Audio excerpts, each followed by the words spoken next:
Hi there and welcome back to another video. So recently I posted many videos detailing and exposing a functioning grooming pipeline in the 22nd district of Vienna, Austria. The grooming pipeline facilitating sex trafficking between Austria and Serbia. Everything in those videos is true and can be corroborated through empirical evidence, including photographic and video evidence, witness statements, victim statements, perpetrator confession.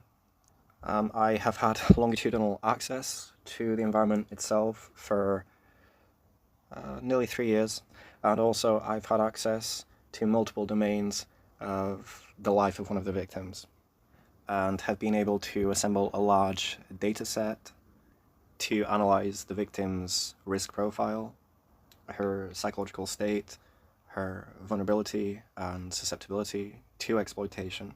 If you wish to understand the operational aspects of the grooming pipeline, from micro to macro level detailing of the entire structure of this systemic exploitation, then please refer to my other videos. Also, if you wish to understand the psychological drivers of female victims of sexual exploitation, then please refer to those videos. It is very comprehensive. However, today I'm going to be focusing on the Polizei, the police in Vienna. And so in my other videos, I've emphasized the catastrophic, and that is an understatement, catastrophic failings of the educational safeguarding system and child and youth welfare, the KJH.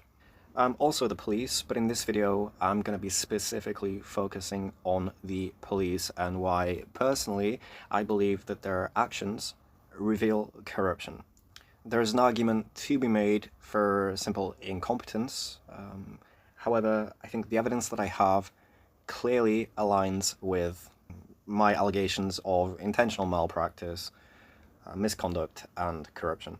Now, I did state previously that I was going to work from a script for this video because I did not want my emotions to dictate the narrative, and I wanted to provide only the salient information. However, I've realized that actually it's probably a better idea just to walk through it without a script, because it is probably important to understand how it affected me emotionally, because that's another aspect that is absolutely, in my opinion, diabolical. It's not just that they're failing. These young female victims, these schoolgirls, these children, they failed me. My life was being threatened. My safety was not guaranteed. An hour before I went to this specific police station to try and correctly transfer all the evidence and intelligence that I have over to the appropriate authorities, which is what you should do. You should not be a vigilante in a situation like this. The appropriate authorities need the information that you have, because they have systems in place to extricate vulnerable young females from grooming adjacent environments. And if they correctly defer to the KJH, the school psychologists, trauma-informed specialists, then there should be iatrogenic risk mitigation, essentially meaning that they will know how to extricate these girls without causing further psychological harm in providing them with clinical and psychotherapeutic care. Because if you just go into a situation like this, try and bring a girl out of an environment like this when she has been groomed and she's on a trajectory, in this case the late stage grooming curve, you could actually cause further psychological harm to that victim. They can become defensive, but we're not just talking at a conscious level. If they have developed a defensive persona around this environment, they've outsourced their identity to this environment is providing them with the psychological scaffolding that is providing them with emotional regulation, then the psyche can split, become defensive, you're going to cause further harm. However, unfortunately, as you're going to find out in this video, it did not even get that far. The police did not defer to the specialized units, the KJH, nothing. Their police, through minimization and compression, have tried to conceal what's happening. It is absolutely fucking abhorrent, as you are going to find out in this video, okay? So I was going to try to provide a brief overview of the situation, all of the high-risk sexual activity, the sexual exploitation, the attempted sex trafficking, the child prostitution, the failings of the school, the educational and safeguarding framework, child and youth welfare. However, I've realized it's impossible to compress all of that down into a brief overview because it's huge. And so what I recommend doing is referring to my other videos. They are extremely comprehensive. You can understand exactly what is happening at this bar, why, how, and to what end. You can understand why the girls have ended up in this situation, how the school has failed them, how child and youth welfare and safeguarding has failed them. Also the psychological drivers, a lot of trauma-informed psychology. My other videos are very comprehensive, so I would recommend referring to those. However, I realized that since when I gave my interview to the police, I was essentially telling them exactly what's happening, and that's what I'm going to reveal to you in this video. I'm going to be going through exactly what I said to the police and my interactions with them. You're going to be hearing it unfold anyway. So you're going to be hearing it exactly as the police heard it. So yeah, even without the overview to preface this, you'll quickly begin to understand the scope of the situation. And so anyway, one of the victims, student E, had actually been reaching out to me for several weeks, telling me they were not okay, they were not safe, needing phone calls with me. Ultimately, they could not divulge what was wrong, why they weren't safe, why they weren't okay. Because as soon as she got too close to me, it collapsed back into extreme abuse of me, extremely defensive of the environment itself. This is, classic behavior that I'd expect to see from a young victim of sexual exploitation, deeply entrenched within a sexually exploitative environment. So essentially, we had a victim reaching out for help. And so anyway, I go to Vienna. I'm there. I've had my life threatened by the victim herself, which again is to be expected in situations like this. Often if a victim gets too close to somebody seeking help, they collapse, they shut down, they become defensive again. Well, when you have to immediately create as much distance between yourself and a witness, somebody who can expose what's happening, what better way than to escalate it immediately to threatening their life, their safety. However, when I was actually in Vienna, I was being monitored by Serbians, Serbian drug dealers, people affiliated with the bar. Something that you need to understand is that virtually everybody at this bar is Serbian. Albanian, Balkan origin, but generally Serbian.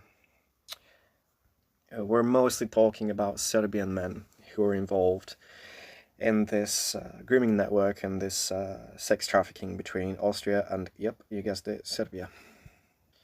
So anyway, this Serbian guy who also tried to extort 10k from me to extricate student E from the environment.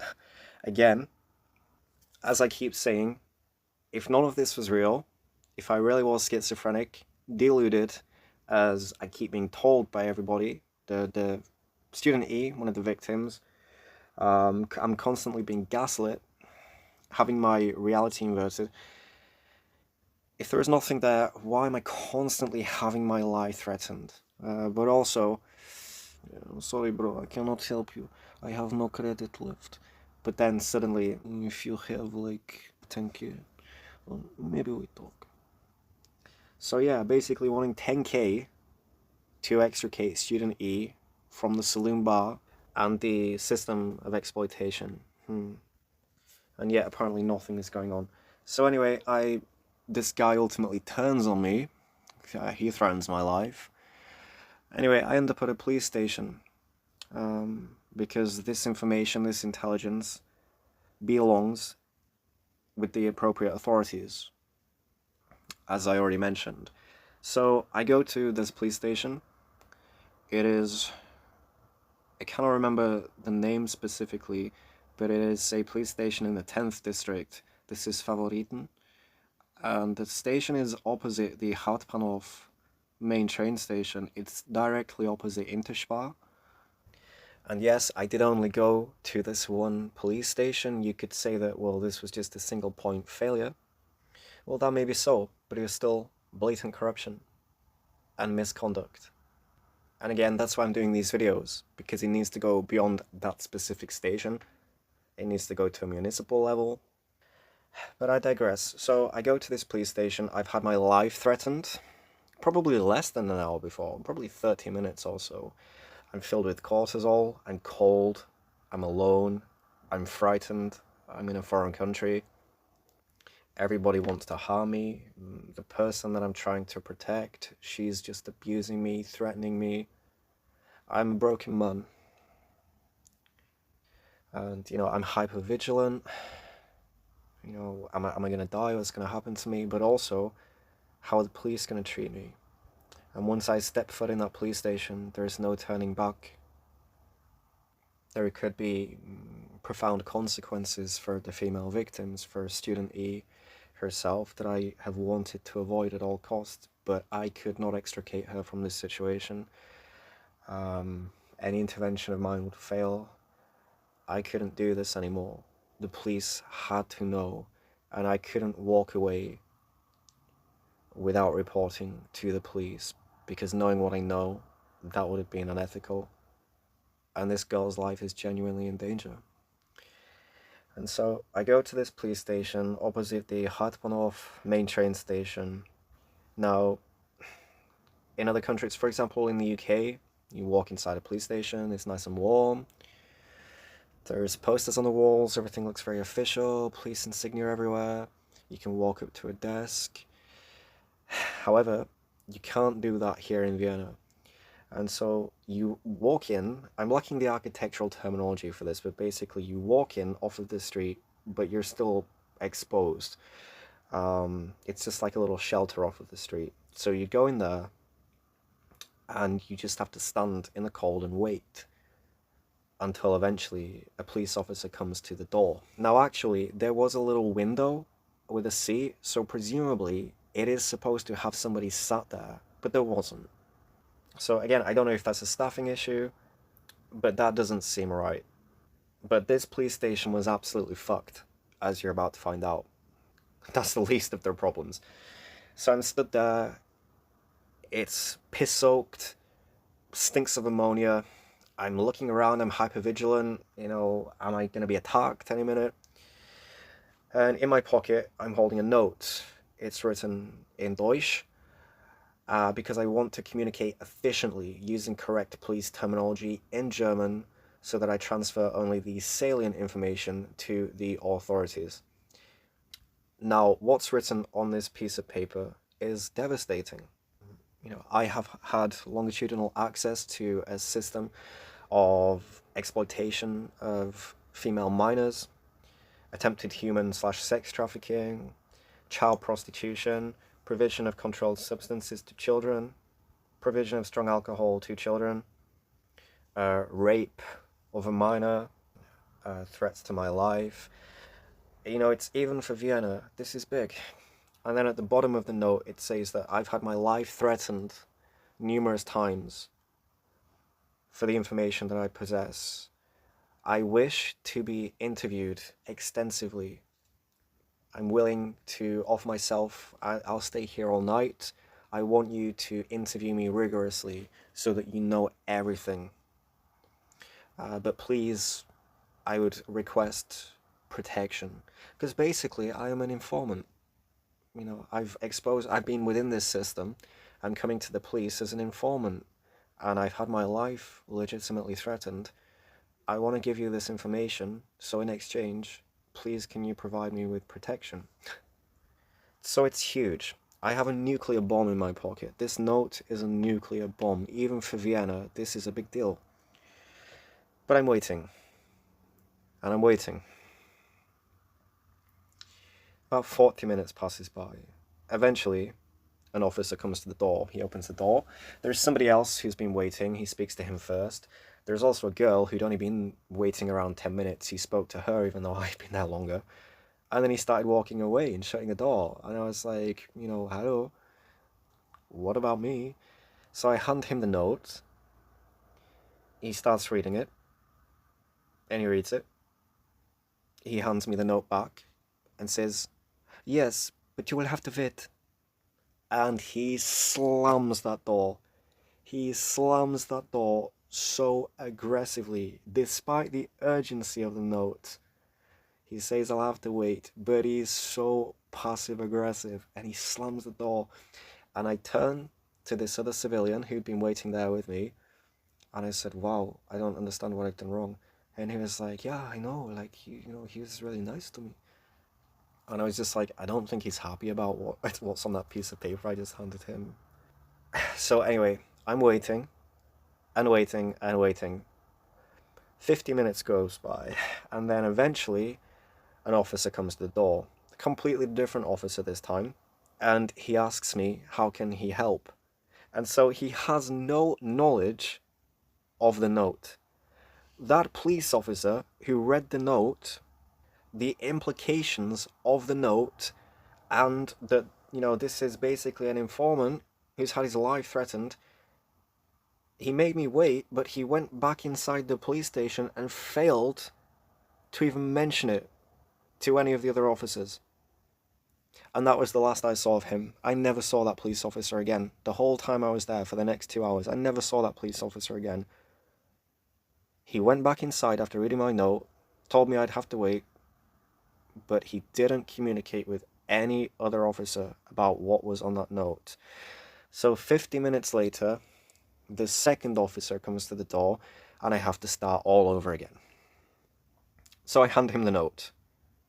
He reads the note. He hands the note back, and he closes the door, and he goes inside. I'm left to wait outside again for a very long time, despite it saying on the note, I'm having my life threatened, and I really need some protection. So already, it's unbelievable. And the fact that the first officer didn't even communicate the information to anybody else in that station, and then he just fucking disappeared. And so the second officer, after reading the note, he goes away. He comes back maybe 30 minutes later. So this has already been almost 2 hours. So he comes back and he says, can I have a read of that note again? And I'm just like, yeah. I give him the note and he reads it.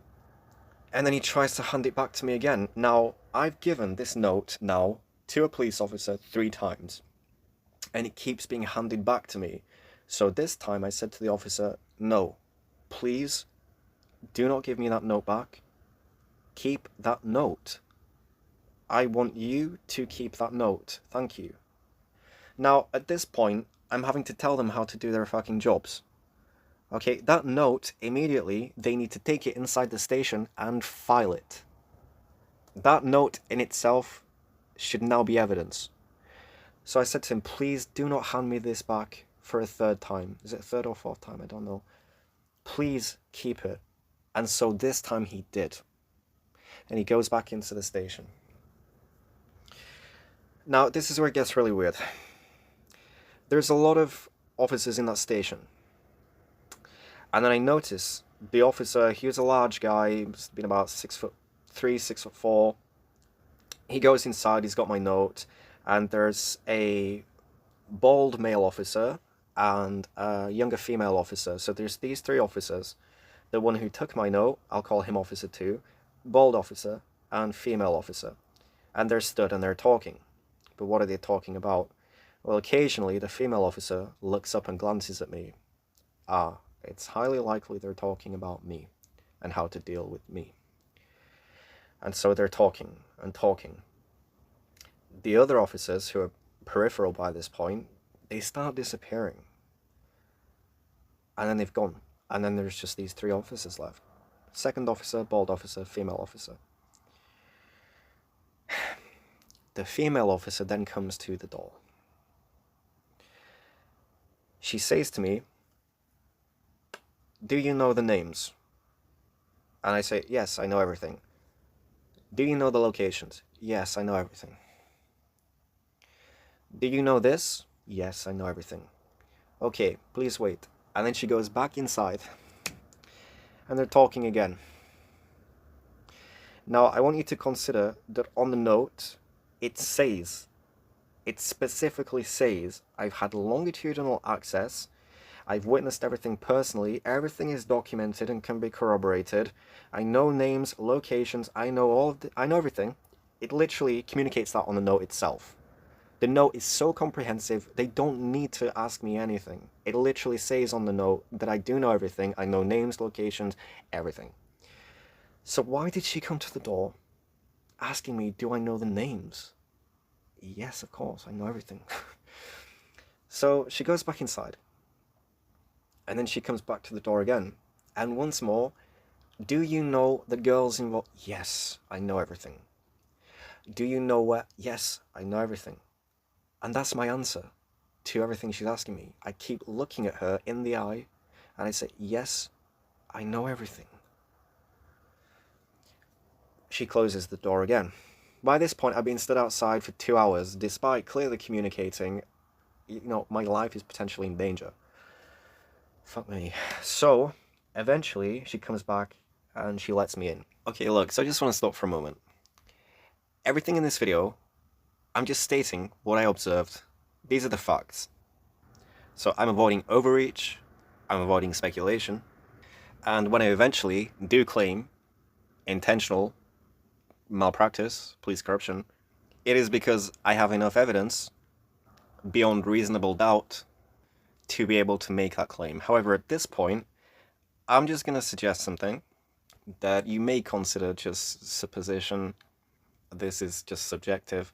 But the fact that the officer who initially read the note, he was very angry, slammed the door, he disappears never to be seen again without communicating to any of his colleagues about the note, despite the severity of the note. It is the first thing you would go back into that police station, surely.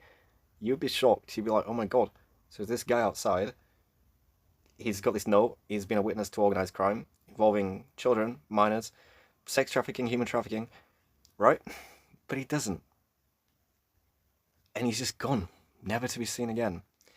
So then 40 minutes later, when the next officer comes and he has no knowledge of it and I have to start again, this is a recurring theme.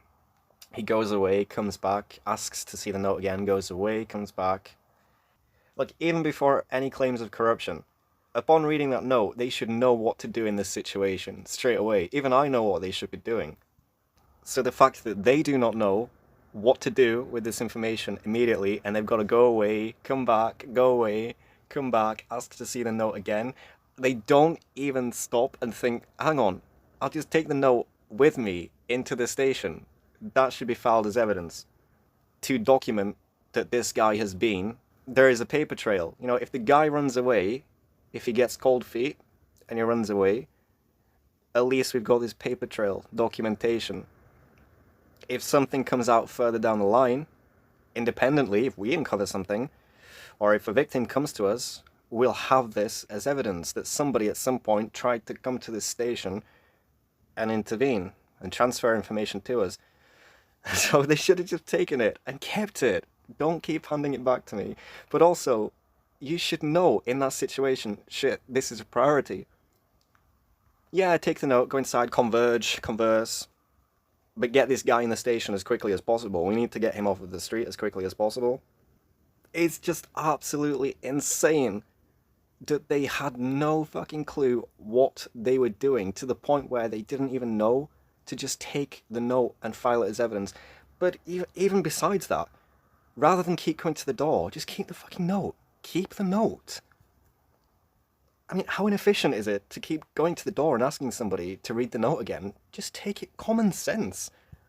We're not even talking about procedure anymore, just common sense. Just for yourself, keep the note. And then, of course, they're stood around discussing what to do with me. The female officer then comes to the door several times. Do you know the names? Yes, it says on the paper. I know everything. Do you know locations? Yes, I know everything. Goes away, comes back. Do you know this? Yes, I know everything. Do you know that? Yes, I know everything. It literally says on the piece of paper that I know everything.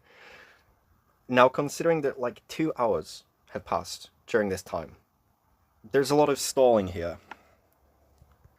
Officer number two, giving the note back to me, disappearing, coming back. Can I read the note again? Going away. Coming back. Can I read the note? We can just attribute that to him being a fucking moron with no common sense, but also not knowing police procedure. He's trained inefficiently. He's just not very good at his job. But the female officer later coming to the door, do you know this? Do you know that? That's blatant stalling. That is blatant stalling. It's also trying to see, is there a way in which we don't have to invite this guy into the police station? If he doesn't know a certain thing, we'll be able to dismiss him. So, do you know this? Yes, I know. Do you know that? Yes, I know. She was looking to see if there was anything, any little discrepancy, so that she wouldn't have to take me into the station. But ultimately, I've been stood out there for 2 hours. I'm afraid. I'm cold, I'm full of cortisol, my life's been threatened, I'm wanting protection, reassurance, but they've kept me out there for 2 hours, and there's all this stalling. This is where you could call this subjective, but personally, it seems like they were wanting me to get cold feet and just run away. Leave him out there for as long as possible, stall, question him without bringing him in. Basically, make him nervous, keep him waiting, see if he just gives up. That I cannot prove, but at the same time, that's not wildly speculative. So anyway, but I digress. It doesn't really matter. I think, right, finally, I've got access to this police station. This is unbelievable. This is somebody who's risking his life coming here. This is somebody coming here at great, great personal cost. This is somebody in possession of devastating evidence and intelligence regarding organized crime, criminality, sex trafficking. It's huge. Finally, after 2 hours, I'm inside the station. I'm safe. Well, when I walk inside the station, there is just office furniture, not even furniture. It was just like painted boxes. They weren't even actual desks, just like these painted boxes, and they're just strewn everywhere. No actual office furniture. It's like they just put computer monitors on top of these boxes. There was no posters on the wall. Nothing formal, nothing official. It didn't look like a police station. Exposed wires everywhere. The monitors are just thrown everywhere. I had to climb over one of these, makeshift desks to get to the interview room. I nearly tripped over. I mean, I'd have filed a claim if I'd have tripped over and hurt myself, injured myself. It was just like being in a police station in Beirut. However, I actually know what police stations in Beirut are like, and they're better than this. This place was just unbelievable. So finally I climb over this desk and I get into this interview room. And it's the three officers. So officer 2, big guy, 6'3", female officer, and bald officer. As we're walking in to the interview room, I turn to the female officer, and because I don't know at this point if they're going to guarantee my safety, offer me any protection, I need to know when the last train to Bratislava is, because I need an escape route out of this fucking country. So I turn and I say to her, excuse me, do you know when the last train is to Bratislava? And she goes, what? Sorry? Like, so aggressive. So the initial officer who came to the door, upon reading my note, was so aggressive, slammed the door. This female officer is clearly very angry with me. I'm already starting to feel the tone of what's happening here. They're considering me a problem. They're angry that I'm here. They're angry that I'm trying to report this, which is a serious red flag. Anyway, I repeat this to her, and she just says, I don't know, I'll find out for you. She never does. She never found out for me. She never let me know. Of course not. So I get into this interview room, I sit down, the three officers. Now, officer 2, he's sat opposite me, he's actually sat down in a seat. The female officer is stood in the corner, looking at me, and then the bald officer is behind the computer monitor. Now, nobody formally introduces themselves. I don't know these officers' names, IDs, numbers, nothing. Nobody's actually explained to me what is happening here, so I don't know who's actually conducting the interview, who I'm supposed to be talking to. The bald officer on the computer, I have no idea if he's, relevant to this interview, if he's logging it, or if he's just busy working on something else, because nobody has even explained what is happening here. So anyway, I start talking. Well, in fact, Officer 2, he says to me, "So talk, what's going on?" And I said, "Well, I think really you should be asking me questions, because I don't want to contaminate this with my narrative. Are you not supposed to ask me specific questions in order to elicit specific information that you will need without potentially contaminating the narrative, because obviously I'm emotionally involved?" And he's just like, "No, bro, no. Just go on, talk." So straight away I'm thinking, wow, this is really incompetent. Anyway, I start talking and explaining the situation about the girls, 14, 15, going to this bar, describing how it escalates, etc., describing incidents. Occasionally, the bald officer keeps looking up at me when I say specific things. He looks up at me, and he looks very concerned. He doesn't look up at me as if this guy's talking shit, this isn't even that bad. He looks up at me as if he knows how bad this is. I will, for example, describe how the girls are driven from the bar to the private apartments of elder men, 60, 65 years of age, offered cocaine, champagne, breast implants, international flight to Serbia. The bald guy is looking up intermittently when I say certain things. Like he knows it's bad. The female officer, initially, I feel quite secure because of her presence. She's a female herself. She's going to relate to what I'm saying. She's going to understand what I'm saying when I'm talking about these young females being exploited. So I was happy to have her there. However, about 15, 20 minutes into the interview, she's just gone. She's gone. She's not there anymore. The bald officer on the computer, who I assumed was logging what I was saying, suddenly he's gone.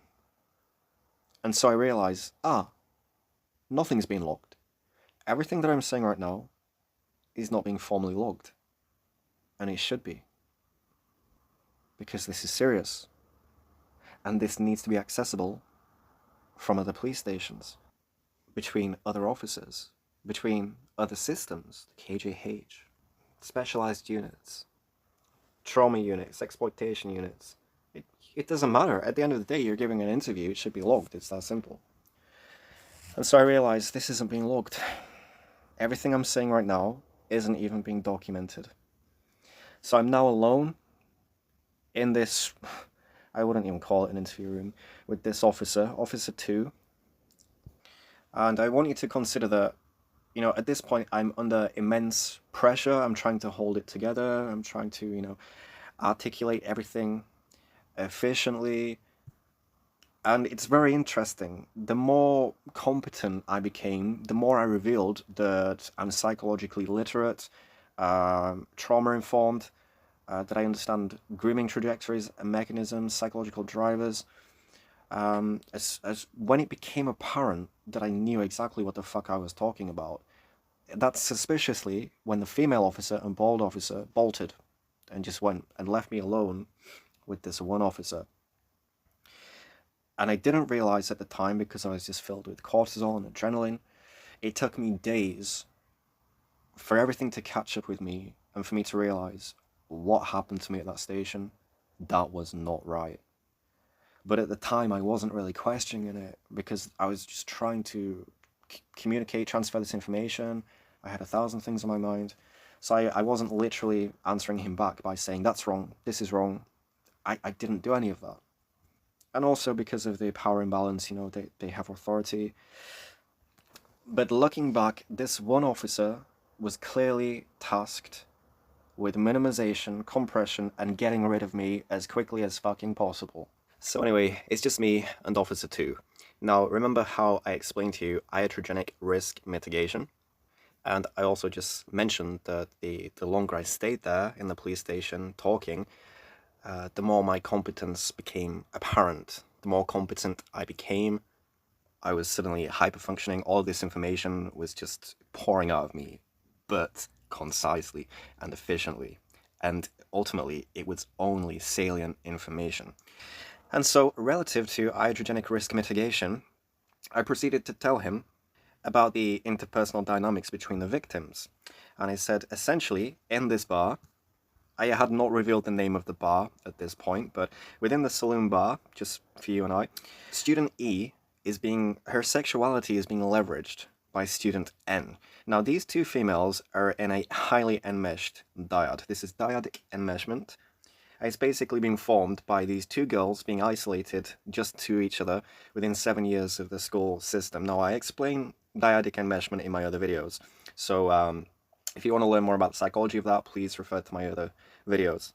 But essentially, within this enmeshed dyad, within their interpersonal dynamic, student E's agency is compromised. It's essentially outsourced to student N, who basically claims parental authority over student E, despite being peers, despite being the same age. Within these dynamics, there's always a dominant and not subdominant, a subordinate. And that's exactly what's happening here. And within the grooming adjacent environment, the bar, student N is leveraging student E's sexuality because student E is more conventionally attractive. She's more appealing to the men. The men want her. The men are targeting her specifically. She's more vulnerable. When we risk stack cumulatively, this girl is extremely vulnerable. You will learn about that in my other videos. But also, she herself is Serbian. So you have ethnic targeted grooming. Shared culture and identity is being leveraged. But ultimately, she's more conventionally attractive than student N. And so student N uses student E in order to access the saloon bar. It's parasitic, basically. This is a socially parasitic dynamic. When in this bar, for example, this is a quote from student E, and she says, student N came up behind me in the bar when I was drunk, and she grabbed my breasts without permission, and she just jiggled them. What this is she's basically leveraging student E's body, her sexuality, jiggling her breasts. Now, firstly, she's inebriated. She's under the influence of alcohol, and this is unsolicited body contact. This is technically sexual assault. Student N has literally just sexually assaulted student E. But again, enmeshed dyad, boundary erosion, student E just allows it. And this is what dyadic enmeshment does. Your boundaries, there's no boundaries between each other in the dyad. It's completely eroded, and agencies are outsourced to one another. So anyway, she's jiggling student E's breasts in order to arouse the men, 50, 60 years of age, the men in the saloon bar, in order to elicit alcoholic beverages from the men. If I fondle student E's breasts, the men will become aroused and buy her drinks. And student N knows that she will benefit indirectly. She will get alcoholic beverages, whether it be cocktails, Jägermeister shots, through student E. And so she's leveraging student E's sexuality, but she's also displacing all of the sexual risk onto student E. Student E is the one who thereafter has to have sex in the customer toilets at the saloon bar with the bartenders, with the associated male patrons, elder associates at the bar, everybody in this closed loop system, all of these Serbian men. Student E is the one who performs oral sex or full penetrative sex with them in the customer restroom facilities or private spaces on the premises. Student N is not having sexual intercourse with any of these men. She's displacing the risk entirely onto student E. This is peer-facilitated grooming. Now, as I'm explaining this to the officer, he literally does the motion, he rotates his finger as if to say, you know, next, move on, and then he literally verbalizes it. He says, yeah, right, get to the point, get to the point. And it's like, but this is so important. What I have just described to you there is so important and salient for a trauma-informed specialist, for a psychologist, anybody who's going to be involved in extricating these girls from this environment need to know about the interpersonal dynamics between the victims themselves, because if you pull them both out together and you have one female who is dominant within their interpersonal dynamic. And because of the enmeshment, student E, for example, outsources agency to student N. She requires student N for reality testing. So student N starts closing down, communicates to student E to be quiet or say this, say that. You're going to cause more damage. Student E could become defensive, further entrenched, or in trying to provide psychotherapy, clinical care to the victims, you could actually be causing iatrogenic harm if you do not understand that these two females need to be separated. You need to separate student E from student N in any intervention. And the officer is just like, yeah, move on. And it's like, that is so important for a school psychologist, for a KJH psychologist, for a trauma-informed specialist to know. They need to know that. And this officer is just like, yeah, move on. Like, fair enough. He may be a fucking moron. He may not understand the psychology of what I'm talking about, but he is trained to know what grooming is. He's paid to know, this is above my level, this is above my pay grade. This needs to be deferred to somebody who is specialized. And that's literally what they should have done. As soon as they saw my note and what it entailed, everything that I was reporting, they should have known that we're probably going to need a specialist here, somebody who specializes in exploitation, grooming, or somebody who's trauma-informed. Not this moron, who clearly doesn't understand. He doesn't need to understand. That's fine. You're not a sexual exploitation specialist. You're not a psychologist. But what he can understand is that he needs to get somebody there who is psychologically literate, who is trauma-informed, who is specializing in sexual exploitation. And so it was just absolutely astounding that he was just like, yeah, move on. Get on with it. It's like, arguably, that's one of the most salient pieces of information. And again, it's why this should be logged, because you may not understand it. If it's logged on an internal system, and then a specialist can access it, that specialist is going to read it and go, peer-facilitated grooming. It is so important that we know this. You know, even for just like stratification. So say student E, critical risk, student N, high risk. Student E should be separated from student N in any intervention strategy. It is so important when they're planning and strategizing for extrication and intervention and iatrogenic risk mitigation. So there's a coercive female peer involved. There's peer-facilitated grooming. Student N appears to be a coercive female peer. She is the dominant in an enmeshed dyad. We can see that student E is subordinate, and student E's risk profile, cumulatively, when we risk stack, we can see that student E is at critical risk. She is exceptionally vulnerable, more so than student N. All sexual risk is being displaced onto student E. So student E is being exploited by these men. She's being exploited by the grooming environment, but she's also being exploited from within inside that by her own female peer, which, by the way, is not uncommon. Peer-facilitated grooming occurs more often than it doesn't in these grooming-adjacent environments. Often they will surround the female with females who are already entrenched within the environment to further normalize and validate what's happening. Like, yeah, you can have sex with these guys, and yeah, go on shopping sprees with them, and yeah, it's empowerment, you go girl, this is fine, this is normal. You know, when they become more adultified, the female peers validate it and say, oh, you look great, yeah, you just look like us now. In this case, that is occurring, but regarding student N, it's a little bit different. This is parasitic. You basically just got this female who isn't entrenched sexually. She's sort of got one foot in the door and one on the other side of the threshold, basically, on the outside.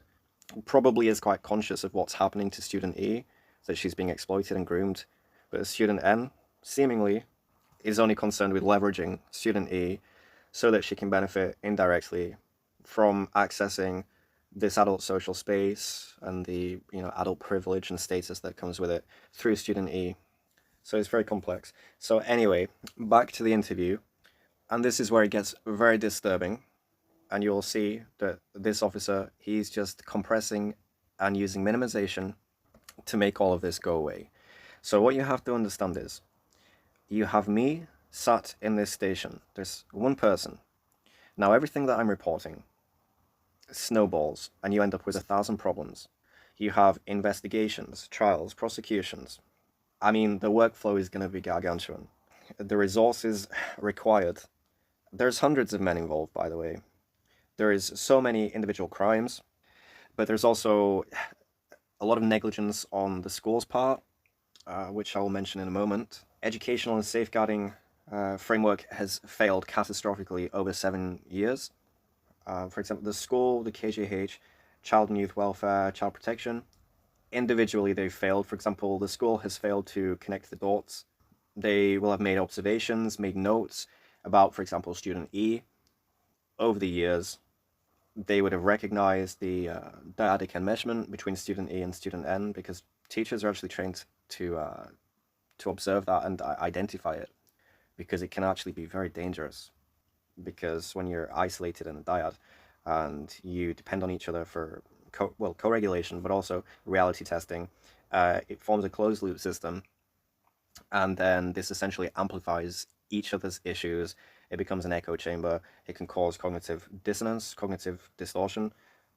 So, teachers, safeguarding officers are actually trained to recognize things like this. Oh, the two girls who for 7 years within the school system under our supervision, they're only ever seen together, socializing together at lunch, in class. It is concerning. But my point is, they've definitely made observations, notes have been made, but they haven't connected the dots. For example, student E, her brother is 2 years her junior, also enrolled at the same school. He's got anger issues. So you have two students with behavioral issues at the same school, a common denominator. They're related, they're from the same household. This is providing such a large vector for them for pattern observation and convergence. The brother domestically abuses student E. He threw glass at her and cut open her feet. There's just so many issues, and yet there's never been a referral for home visits by child protection, safeguarding, nothing.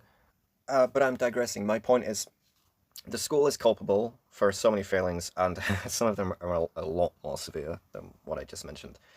The KJH, they failed to converge. All of these systems have failed catastrophically.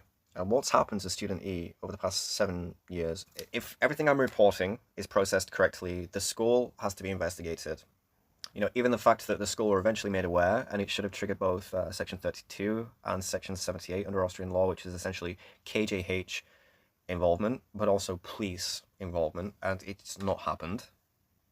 Therefore, if something happens to one of the students, there's an attempt to sex traffic them, and the student goes to the police, and they cannot say, well, we didn't know about it. Well, yes, you did. You've had a lot of disclosures via email. Somebody's tried to report this through the appropriate channels, but you ignored it. Now, that is so severe. If there's a huge paper trail and you still didn't do anything when legally you had to, under Austrian law, you had to, and you still did not. It's just so bad. I mean, even down to like small details like the bar, no ID checks for these females, the provision of alcohol to minors. Regulatory bodies have to be consulted. The bar should be losing its license for this. But obviously, considering the scope of everything, that's the least of the problems. But my point is, there's even all these little problems, and it just snowballs. It's catastrophic. Cumulatively, so many resources are going to be needed and expended, which is why they just don't want to fucking deal with it. The information I'm transferring is the tip of the iceberg, and it's going to reveal the actual body of the iceberg underneath the water, which is why I keep making the analogy between 1,000 problems or one problem. This guy in our station right now, minimize, compress, dismiss. If he goes, he takes away 1,000 problems with him. That is institutional corruption. There's going to be 1,000 problems. The amount of resources needed to deal with this, the fallout from everything I'm reporting, is huge. It's just catastrophic. And so in this situation, they think, well, this is going to create 1,000 problems, or we have one man sat in our station right now. That's one problem. If he goes away, he takes all of the problems away with him. And that's exactly what happened. And so as the interview progresses, this officer's behavior, his mannerisms, just increase in their unprofessionalism, to the point where I'm talking about how these girls are offered inducements like breast implants, cosmetic procedures, considering they're 16, 15, 16. And this officer is just slumped in his chair, and he's looking to his right all the time. There's, some of the police officers outside. And it's just like, What I'm reporting is so serious, and you're not even keeping eye contact with me. I feel like you're not even listening to me. He just slumped in his chair, kept looking away from me, looking outside. Oh, what are my colleagues doing? And then he gets out a vape, and he starts vaping in front of me. Just as I'm telling him that one of the victims claims she was raped, she felt like she was raped, and then I'm explaining to him trauma reenactment. You know, this female's risk profile, well, she was sexually abused, aged 10. This leaves her exceptionally vulnerable to sexual exploitation through trauma reenactment, which is basically a reframing of sexual abuse as choice, agency, and empowerment. And that's exactly what happened here, officer. So she claims this 57-year-old male in the toilet of saloon bar.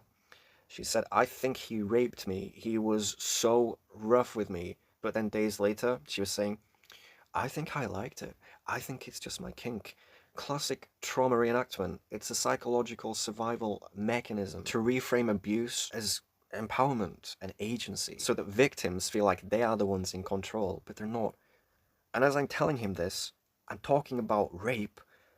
He's got a vape and he's smoking a vape in front of me. This is an officer of the law. You should expect nothing but professionalism, especially in this context where you're in an interview room, you're supposed to be conducting an interview. Your informant literally has information and intelligence, the scope and the magnitude of what he's reporting, and you're just vaping in front of him and looking around, not paying attention to him. It is absolutely disgusting, but his body language he's like flexing. It shook me. I was losing confidence in this interview. I felt like, am I talking shit? Is this not bad? Am I wasting their time? He was making me feel like I was wasting his time. He just wasn't paying attention. He's smoking a vape. And to be honest, even if we forget everything that's happened to me at this point, even if we forget his astounding incompetence, and you're yet to hear about him undermining Austrian law constantly. I haven't got to that bit yet. Even if none of that had happened, just a police officer getting out a vape in the middle of an interview with a witness and vaping in front of you, I'm sorry, but that is absolutely disgraceful. And so anyway, I continue explaining things to him. And this is where it's just profoundly disturbing, but also this is the point where we can see this is fucking corrupt. This is minimization. This is serious misconduct. And so I'm explaining how the girls, they're regularly taken on shopping sprees, upon which they have stiletto shoes, lingerie, jewelry paid for, and they have their hair and nails paid for. Inducements, gifts, classic grooming. I explain when this is happening, where this is happening. And this is where he first responds by saying, oh yeah, well, the age of consent is 14 in Austria, bro. So, like, if these girls, they want to go with their sugar daddies, nothing we can do. Now, if that was the only information he had, we could say, okay, well, yeah, there's probably nothing that you can do about that, and we wouldn't necessarily link it to grooming, to a wider pattern of grooming. However, he's already got so much context. This is just one element within the bigger picture. Now, he's starting to undermine what grooming actually is and how it works psychologically. Now, the age of consent might be 14 in Austria, but you have specialized units to combat grooming. If you go defer to a specialist, a trauma-informed psychologist, a specialist in sexual exploitation, they will know exactly what's happening here. They will see it. They will understand the psychological drivers and the mechanisms being used. But anyway, I go on to explain about the attempted sex trafficking. And so I explained to him that it escalates because they're on an escalating curve, grooming curve. And on their 16th birthdays, they're introduced to elder men who are above the bartenders in the hierarchy. We're talking 60, 65, 70-year-old men. And the females are driven from the bar, the saloon bar, to the private apartments of these elder associates at the bar, upon which they're offered champagne, cocaine, but international flight, always to the same destination, Serbia. Now, multiple men, all with the same modus operandi, so always offering international flight almost immediately, always to the same destination, Serbia, and all of these men have one thing in common, their presence in the saloon bar. And this is multiple men doing this, and on one occasion, tickets were actually purchased, and I have evidence of this, and we can see here that there's clear structure. Now, the officer, he responds by saying, oh, yeah, well, there's nothing we can do because, like, they have their parents' permission, then, it's fine. There's nothing we can do about that. Now, it's profoundly disturbing that this is his philosophical bent. So, of course, any normal, logical person in this situation, anybody listening to this right now will be thinking, wait, no parent is going to consent to this. Her parents clearly do not know about this. And yes, that should be the officer's default assumption. There's no way their parents will know about this. This is serious. You cannot fly a female minor out of the country without parents' permission. That is literally classified as trafficking. But he'd already stated, basically as fact, in his mind, the parents know. He basically already decided that we're not going to do anything.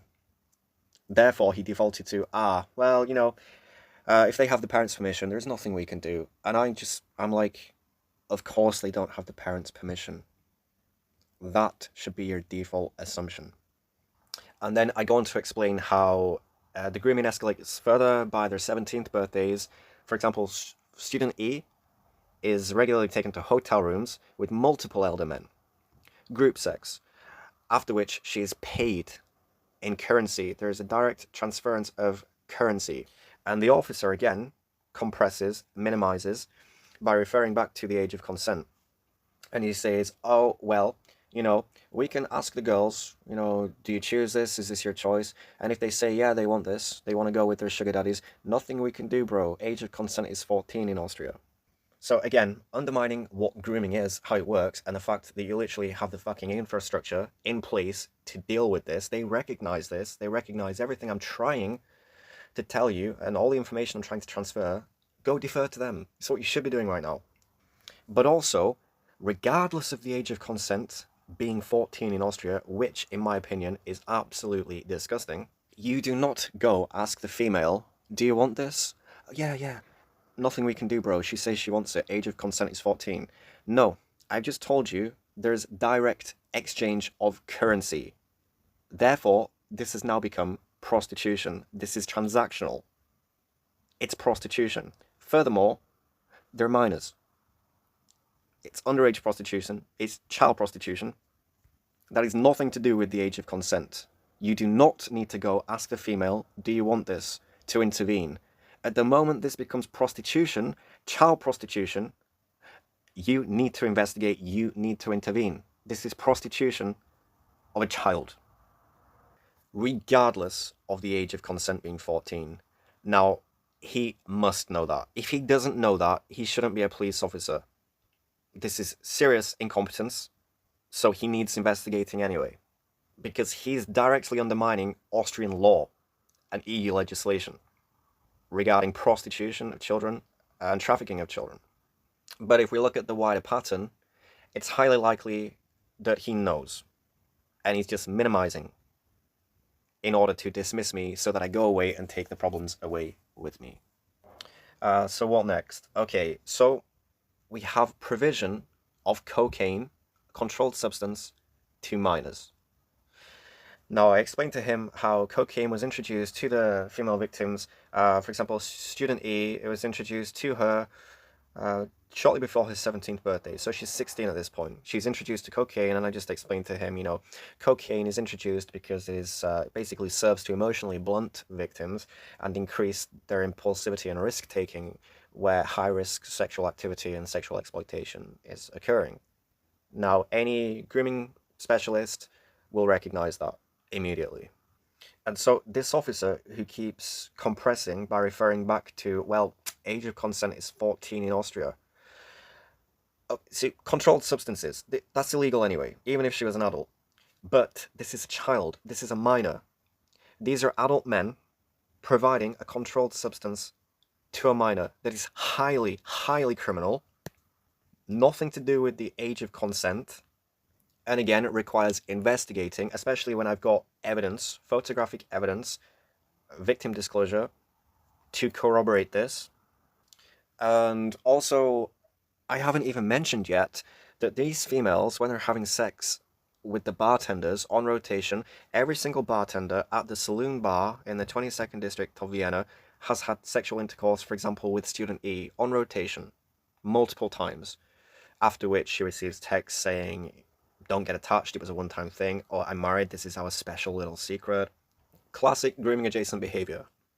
But ultimately, when she's having sex with the bartenders after they've provided her with strong alcoholic beverages, she's intoxicated. So what we have here is the bar staff, the all-male bar staff of the saloon bar, they're providing alcoholic beverages to these females gratis, and then in return, they're leveraging sexual services in return for the provision of those alcoholic beverages.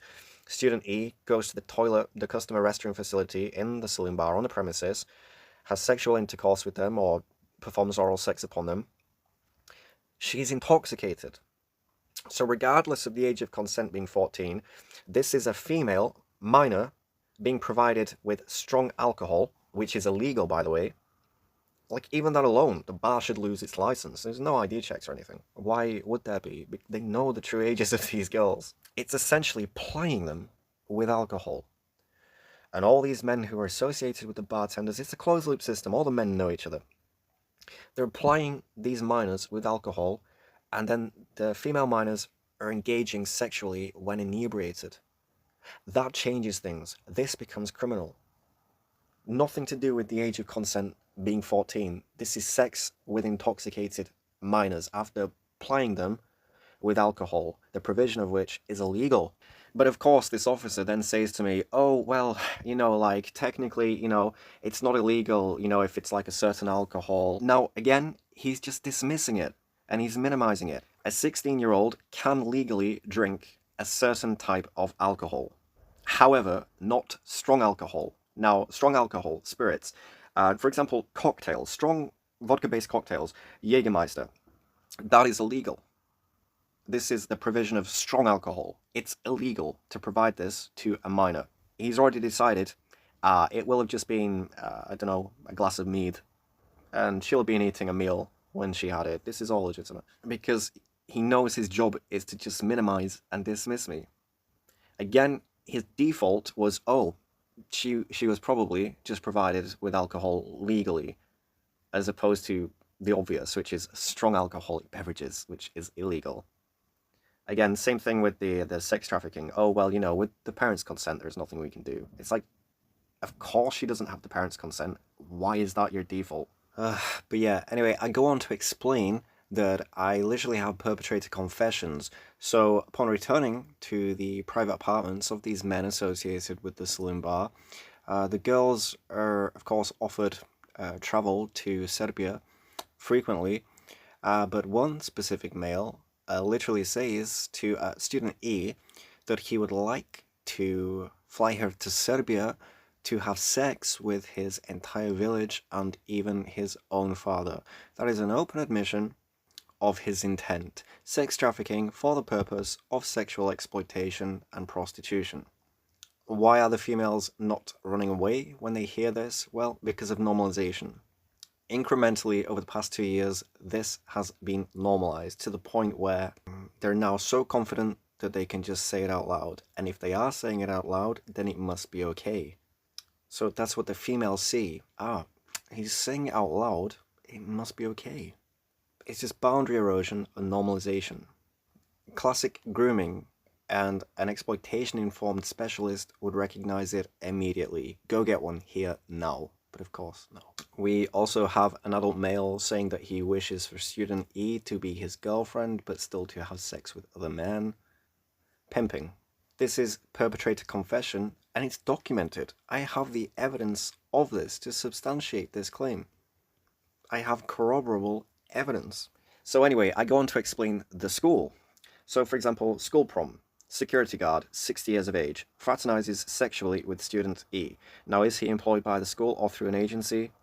It doesn't matter, but as you're going to see, there is a recurring theme here. So, on an international school trip to Malta in 2024, student E and student N, the two females, who are in an enmeshed dyad and deeply entrenched in the grooming-adjacent environment at the saloon bar, these two females, on this international school trip, under school supervision, somehow managed to access an adult social space, a nightclub, and they are provided with strong alcoholic beverages, and they engage sexually with adult men. Now, I believe the age of consent is 16 in Malta. These females were 15 at the time. The adult males were in their 30s. That's very serious. Also, there's photographic evidence of this incident taken by student N. And I do have this evidence. Now, this is under school supervision on an international school trip in another country. It's under school's duty of care. That is fucking serious. But it happened again in 2025 on an international school trip to Italy. It happened again on an international school trip to Bratislava in 2025.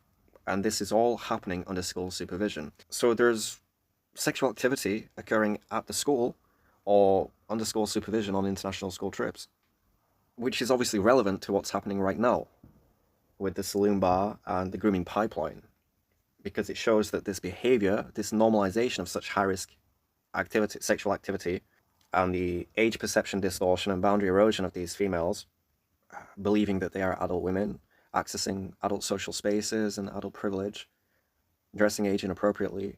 This is happening under school supervision. There's a bleed over. There's so many observables for the school to have recognized there's something fundamentally wrong here. And then, of course, student E ends up with, I believe, Botox in her face, cosmetic procedure. This is a 17-year-old female by this point, sat in your classroom during final year, matura, which is, final exam. You've got to pass that to graduate school. So the students are under a lot of stress. There's such a high volume of workload during this final year. So teachers are even more vigilant during this period. They check in on students. How are you coping with the stresses of exams? What are you doing in your free time, in your social life? Hey, I noticed you're looking a little bit tired recently. Is everything okay? And yet somehow they don't notice that there's young females sat in their classrooms, completely adultified, but their face has physically changed rapidly.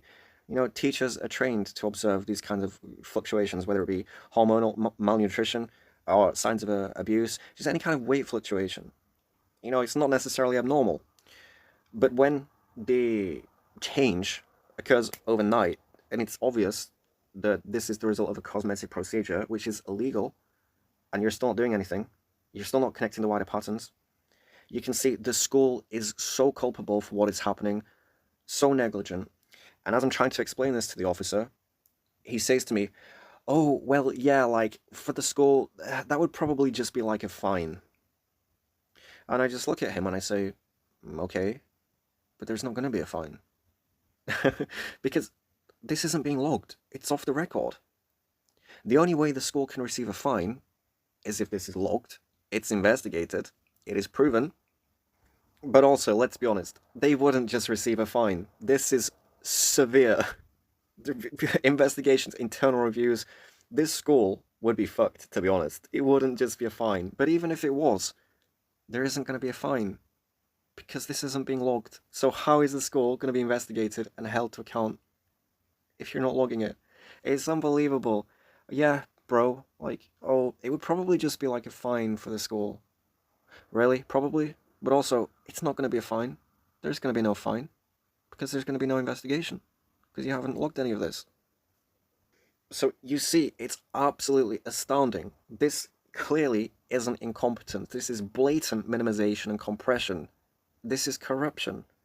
They just did not want to have to investigate any of this. So basically, they're facilitating the grooming of children in Vienna. This is the Polizei, this is the police, facilitating grooming and organized crime.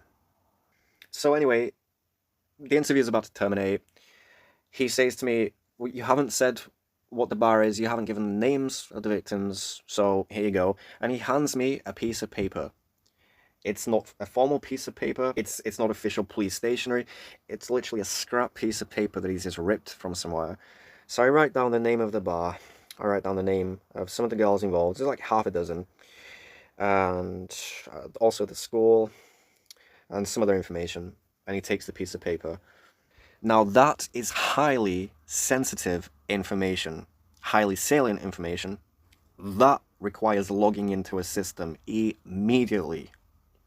And yet, it's on a scrap piece of paper that, to be honest, is probably going straight in the bin.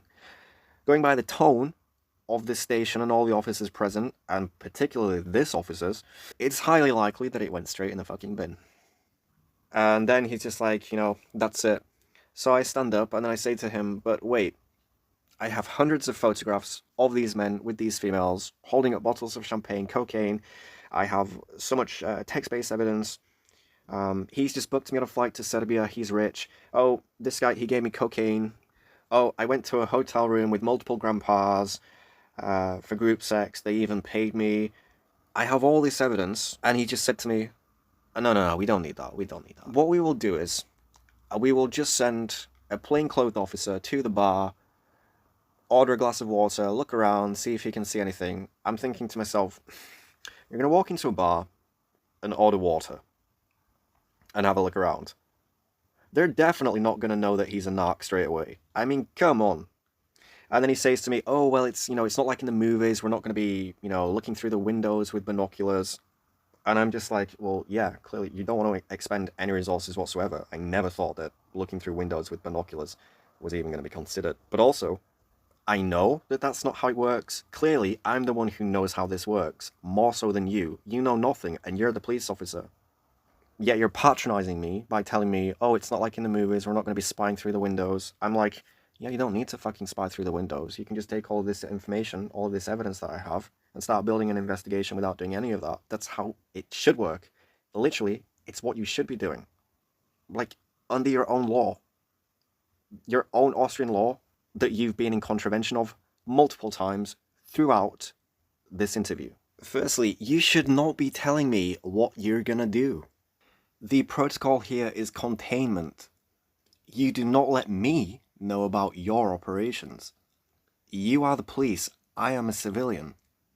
And if you'd done your job fucking correctly, if you'd have been logging this interview, if it had been recorded and documented, if it felt secure, formal, official, that provides me intrinsically with the reassurance that I need. That is how interviewing witnesses or informants works.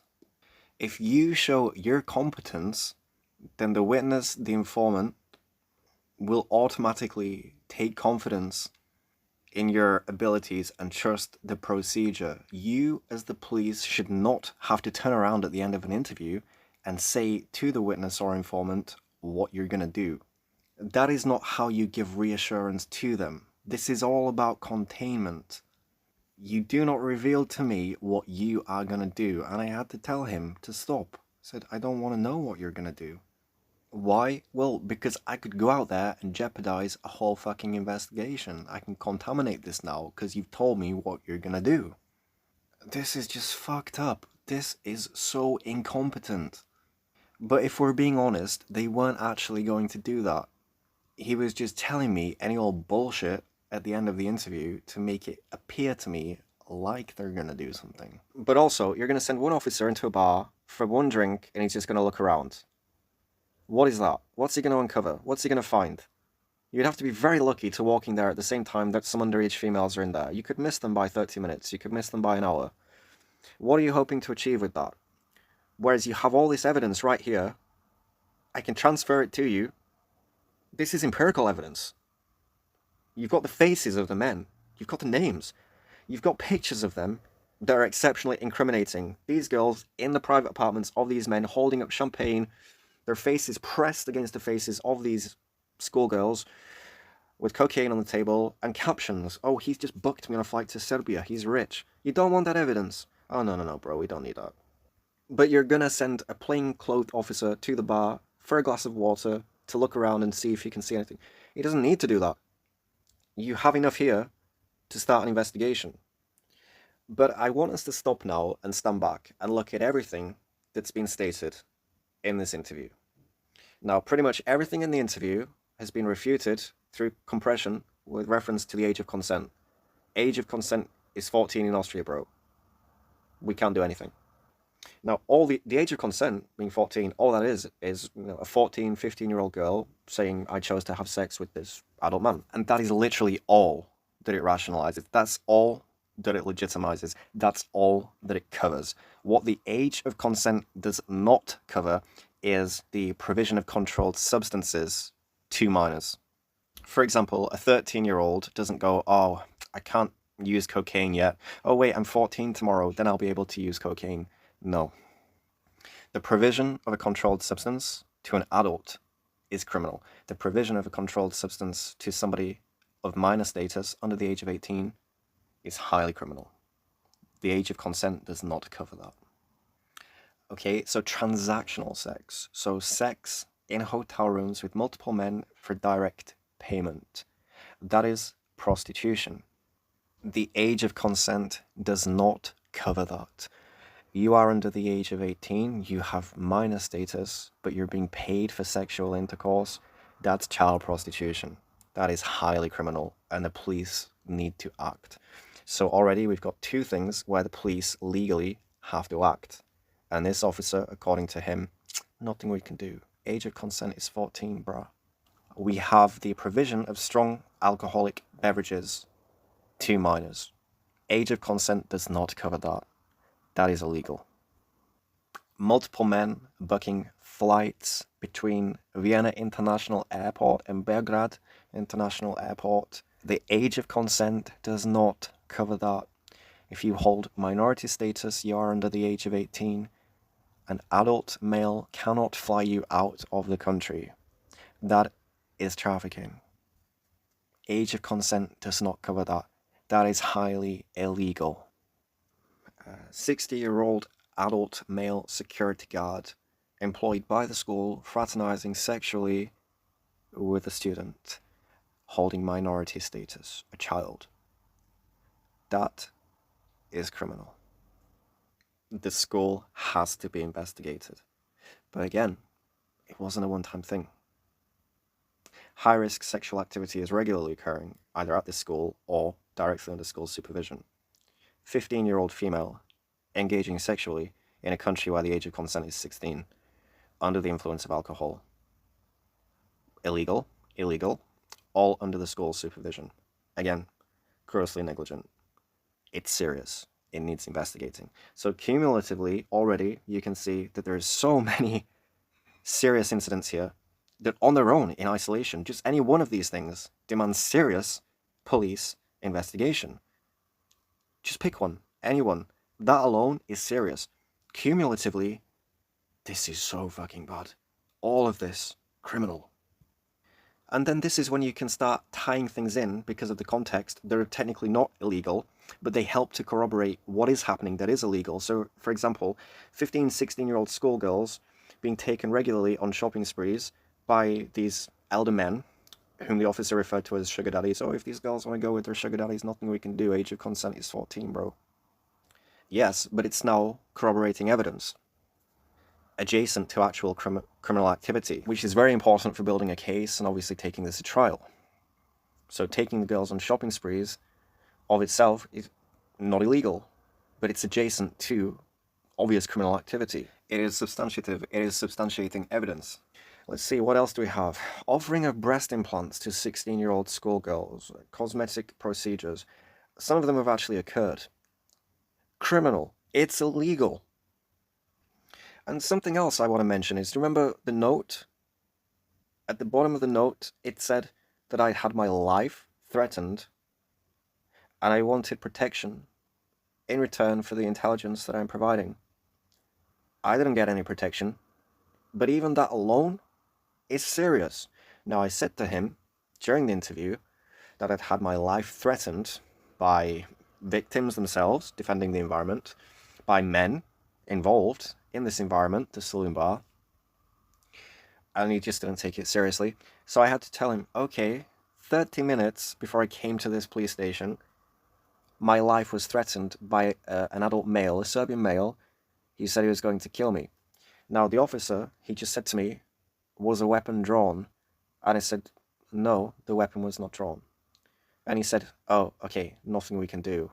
However, when somebody is having numerous threats against not only their safety, their actual life, their mortality, there is something you can do. You should treat that as serious. But he just said, is a weapon drawn? Oh, well, there's nothing we can do. But also, out of context, if your life is being threatened, for example, by somebody that you have some prior relationship with, then sure, you could reasonably frame this as domestic and this is an empty threat. Okay, fine. However, when the context is blatant sexual exploitation, attempted sex trafficking, organized grooming, child prostitution, and that is the context, that is the lens, that is the frame that you should look through when you consider that I'm telling you my life has been threatened. It completely reframes these threats against my life as genuine. And simultaneously, those threats against my life corroborate what it is that I'm reporting. If nothing untoward was occurring, if there wasn't organized sexual exploitation that includes the investment in the bodies of young females, if there was nothing to defend, if there was nothing to protect, if there was nothing at stake, you would not be defending it by issuing threats to one's life. You would not be harassing somebody. You would not be attempting to discredit them and destroy their life through sustained character assassination, which I'm going to explain now, actually. For months and months and months, I've been subjected to targeted character assassination attempts, cyber surveillance, harassment, both physically and digitally, by citizens of your state. Now, if we forget who I am, all the information that I know that I've tried to transfer, imagine, I was an 18-year-old female, and I went to this police station, and I said to them, I've had my life threatened, and for months, I've been targeted online. I've been cyber surveilled and stalked, gaslit, harassed, targeted character assassination attempts against me, threats to my family. They would take that female into the station right away and they would investigate. They would take it very seriously. Now, I'm not suggesting gender bias. I was just trying to create as much disparity as possible for the sake of this hypothetical. But, even if I was just, a regular guy, 30 years of age, I go into this police station, I don't have the note saying I've witnessed organized crime, sex trafficking, child prostitution. Forget all of that.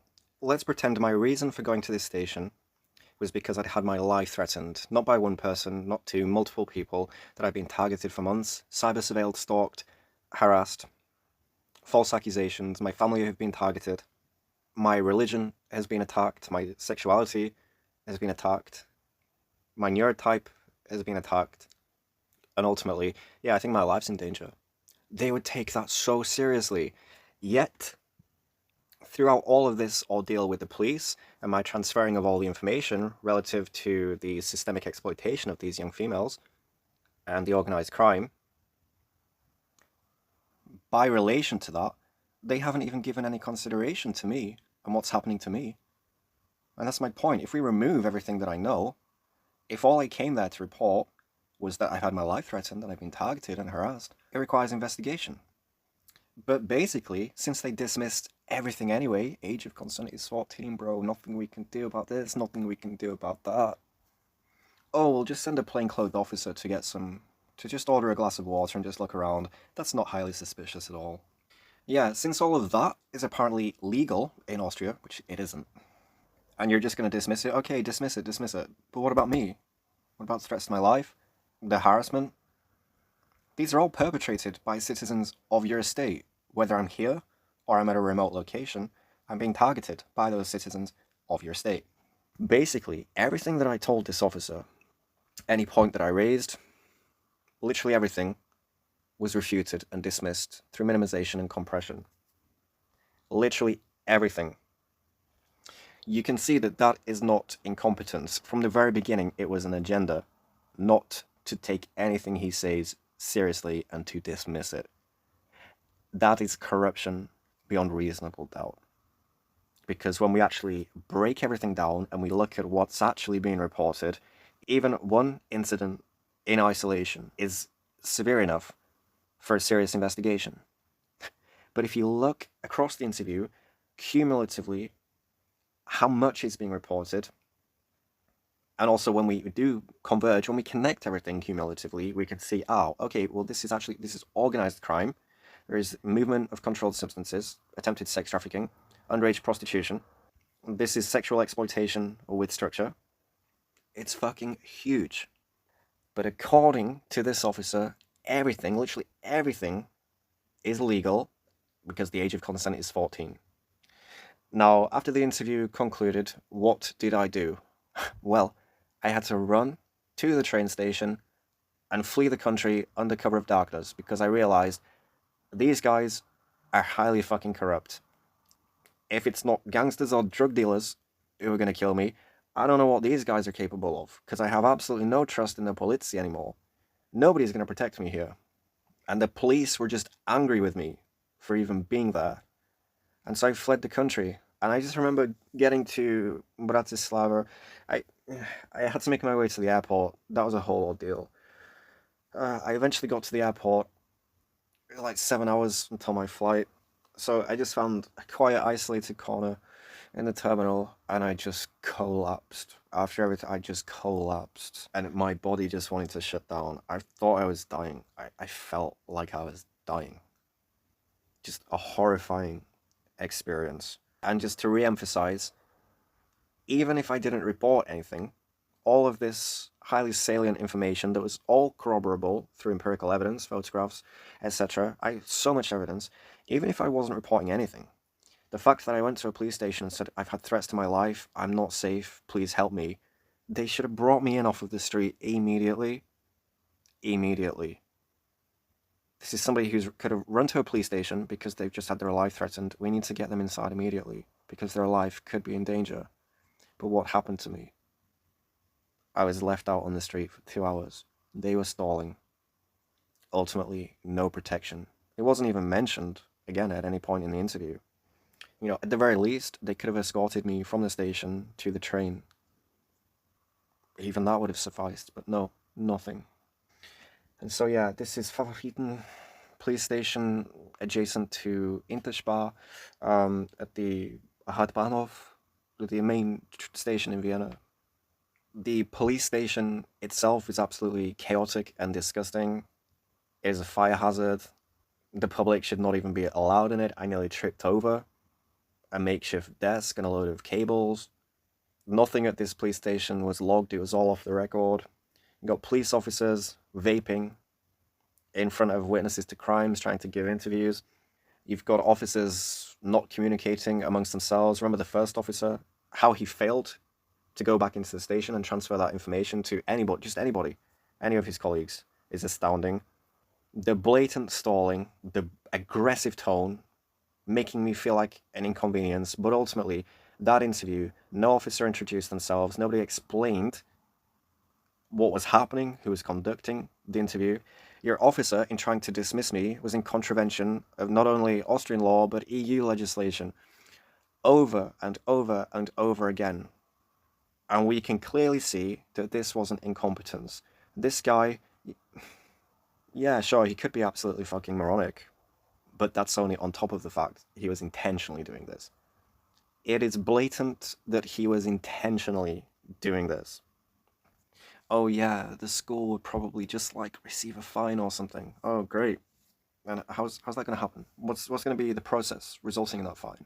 Because this is never going to see the light of day, because this hasn't been logged. None of this has. Oh, age of consent is 14 in Austria, bro. Nothing we can do. Transactional sex constitutes prostitution. She's a child. That's child prostitution, regardless of the age of consent. Also, I'm pretty sure you can't give cocaine to a 15-year-old, 16-year-old. That is highly criminal. What's the age of consent got to do with it? Oh, so these men, multiple men, who tried to move these females from Austria to Serbia, oh, there's nothing you can do because they probably have parents' permission. But you're not even going to go check to see if they have it. They obviously don't. It's absolutely disgusting, blatantly corrupt, and ultimately, the Polizei in Vienna are facilitating child sex trafficking, child prostitution, child grooming. They don't defer to the KGH. They don't defer to specialized units, exploitation units. They have all the framework and infrastructure there on paper, but nobody's using it. It's deplorable, it's disgusting, it is outrageous. Your daughters have been groomed, and the state is facilitating it. It's as simple as that. And I have all the evidence. And so I really hope people who are invested enough to stay throughout this video and absorb everything that I'm saying can recognize just how serious this is. Because this goes beyond that police station. This goes beyond the school. This is multiple systems. The police, child and youth welfare, the educational and safeguarding systems, school psychologists, child protection, Kinderschutz. Multiple systems are clearly fucking broke. They're failing, individually, catastrophically, but altogether, cumulatively, oh my god. This is beyond even Vienna. This is a state level. Because if these systems are failing that badly in the capital, how are they functioning elsewhere in the country? How many girls are slipping through the cracks because of broken educational and safeguarding systems, because of inefficient child and youth welfare, because of police corruption, minimization, facilitation of child sex trafficking, child prostitution, grooming. Lastly, I've just remembered rape. Did I mention the rape? I believe I did, but just to reiterate, student E claims that she was raped. So that in itself, this is from the student's mouth, and this is documented as empirical evidence. We literally have student E saying this, that she was raped by a 57-year-old man at the saloon bar in the customer toilets. November 2025, I have it right here. And yet the officer, age of consent is 14, bro, nothing we can do. I'm sorry, but at any age, if you're 30, if you're 50, and you're claiming that you've been raped, that needs investigating. And so it's not just the Polizei, it's not just the school, it's not just the 22nd district, it's not just Vienna, it's Austria. State level. This is so serious. And I just really hope that I have people's support. Because this could happen to your daughter. If you enroll your daughter at AHS Theodor Kramer School in the 22nd district of Vienna, she could be put onto the late stage grooming curve, just like these females were. The school is essentially a feeder of exploitable, vulnerable, young females to the bar, which in itself is a grooming pipeline. They're priming these girls, they're transactionalizing, adultifying them, priming them for prostitution and sex trafficking on the day they turn 18. It's all in anticipation of the day that they turn 18. The legal threshold is crossed. They're already transactionalized. They're already engaging in prostitution, and it suddenly can be framed as relational. And there's no legal obligation to protect these females anymore. And if they're sex trafficked to Serbia, they are gone. They're gone. Thank you very much for listening. The police in Vienna are corrupt. I firmly believe that. I really hope that I've presented enough evidence to justify my claims. But ultimately, we can all agree that this is serious misconduct, at the very least. But there's enough evidence there to show intent behind it. And with intent, it reframes it as corruption, unfortunately, for the Viennese police.